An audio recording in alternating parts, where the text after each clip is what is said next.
This is a painting by Francis Bacon, one of his many screaming popes. Seated upon a golden throne, this robed figure unleashes a haunting, agonized scream. It's a far cry from the 17th century original by Diego Velázquez. Francis Bacon is the master of psychological horror. His paintings are bleak and upsetting, filled with anguished figures and grotesque creatures. But what is the origin behind these disturbing artworks? What kind of mind could produce these paintings? Today, we'll explore the life and work of one of Britain's most controversial artists.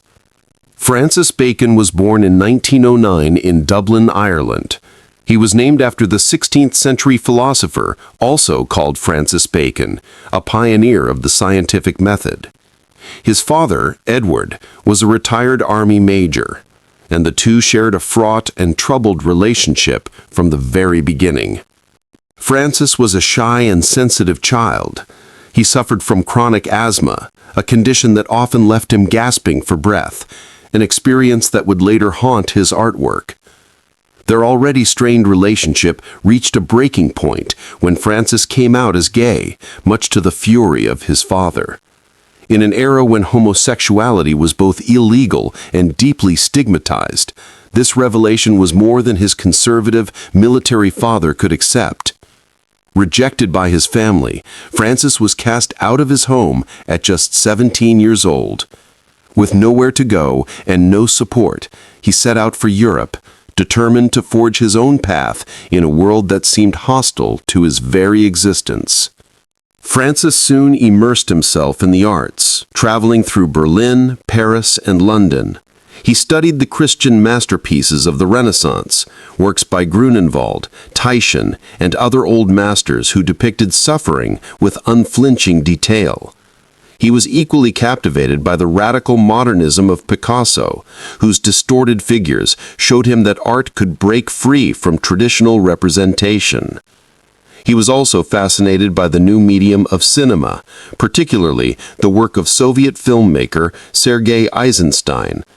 Eisenstein's film Battleship Potemkin contained the iconic Odessa Steppes sequence, a scene of brutal violence that left a deep impression on the young artist. The image of a screaming woman with shattered glasses would resurface in Bacon's work decades later.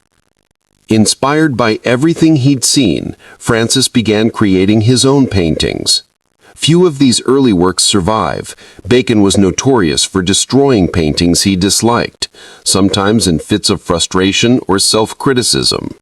But one rare glimpse into this period comes from a painting by his friend Roy de Maistre, which shows Bacon's studio with canvases lined up against the wall.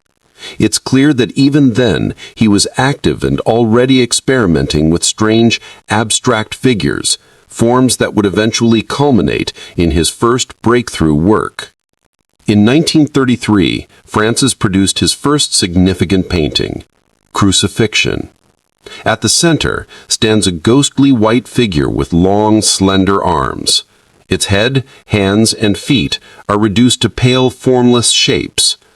The pose is instantly recognizable. It echoes the scene of Christ on the cross, but rendered with a haunting, spectral quality. Where the old masters pursued lifelike realism and divine beauty, Bacon instead sought to evoke something more visceral and emotional, an atmosphere of dread and despair. It's a chilling, uncomfortable image embodied in this spectral figure. Despite his interest in Christian art, Francis himself was not a believer. Though he came from a Protestant family in Catholic Ireland, religion was never a strong part of his life, yet he remained drawn to Christian imagery, and above all to the crucifixion. The inspiration came during a walk through nature. In his diary, Munch revealed how the sky turned blood red, and he felt a great, unending scream piercing through nature. The result was his most famous work, an image that captured the distressing feeling of existential dread rendered into a powerful scream. These screaming faces became some of Bacon's most recognizable images. By the 1950s, he focused almost exclusively on the human face, often placing it in dark, oppressive situations. Many of these works depict ghostly figures caught in anguish.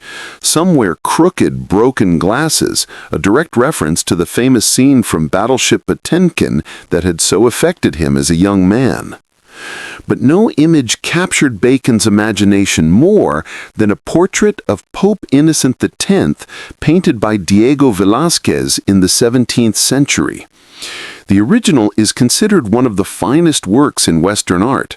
Pope Innocent is shown seated in a regal and confident pose, rendered with lifelike realism and commanding presence. Maybe it was the Pope's sense of calm that fascinated Bacon. Maybe it was the immense power this figure embodied. Whatever the reason, Bacon set out to transform it into one of his most iconic paintings. This is Francis Bacon's version, a terrible and frightening inversion of the original. The Pope screams as if electrocuted in his golden throne. Violent brush strokes sweep across the canvas like bars of a cage, stripping away all sense of grandeur and leaving only brutality and pain. When viewed side by side, the two paintings share a striking similarity. From the style of clothing to the shape of the seated figure, the composition is nearly identical. But where there was once calm authority, there is now only anguish and terror. Why did Bacon choose to paint the Pope this way? Why cast such a powerful religious figure in such a distressing negative light?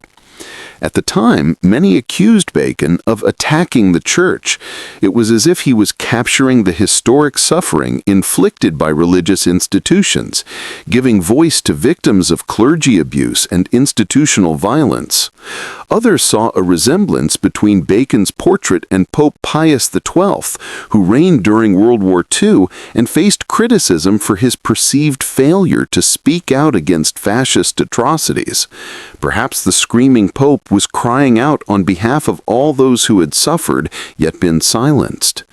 Bacon denied all these accusations. To him, there was no such political or religious message.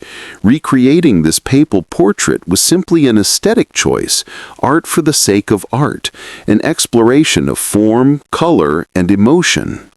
In any case, Bacon would create many of these screaming popes, around 50 in total. Each version embodies a different facet of human darkness.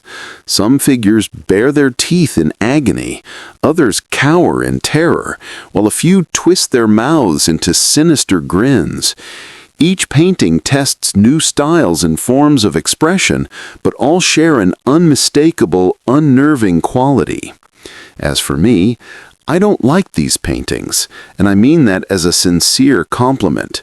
They are upsetting and disturbing. No matter how long I look at them, I always feel an uncomfortable sense of dread, as if they offer a glimpse into the tortured mind of the artist himself. Now enjoying the heights of success, Bacon mingled with London's high society, surrounded by friends and patrons from the city's most elite artistic circles. But privately, his life was much more complicated. He continued to drink heavily in the bars and nightclubs of Soho. His studio became a notorious chaotic mess, cluttered with debris, ripped canvases, broken glass, and layers of paint.